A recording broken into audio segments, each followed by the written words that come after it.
Deputeti e Lëvizjes Z Vendosi Adriana Matoshi ka reaguar ashpër ndaj fermerit Taf Qeku pasi ky publikoi një dokument që lidhet me vajzën e saj. Përmes një postimi në rrjetet sociale, Matoshi e dënoi publikisht dokumentin, duke thënë se vetëm njerëzit e sëmurë, të paguar dhe të shitur sulmojnë fëmijët. Ajo theksoi se fëmijët mund të bëjnë gabime, por sipas saj është e papranueshme që ata të sulmohen për qëllime politike. Në reagimin e saj, Matoshi akuzoi gjithashtu Qekun se po mbron një hajn si devolli, duke cilësuar veprimin e tij si të ullët dhe të neveritshëm.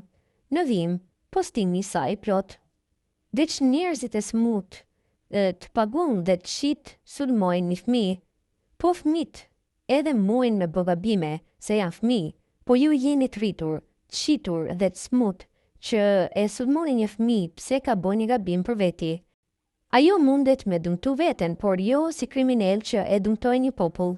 Fakti që e sulmon një fëmijë për me mbrojt një hajn si devolli që në ka vjedh me qindra miliona euro, kallëzon sa i ligje edhe ti. Jeni të gërgitshëm."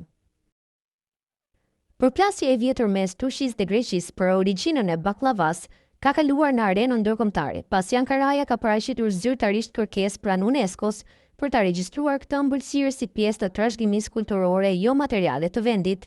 Aplikimi për njohjen e baklavas me emrin baklava do të shqyrtohet gjatë këtij viti në sesionin e 21 të Komitetit Ndërqeveritar të UNESCO-s për ruajtjen e trashëgimisë kulturore jo materiale që do të zhvillohet në Xiamen të Kinës. Debati mbi origjinën e kësaj ëmbëlsire vazhdon prej dekadash.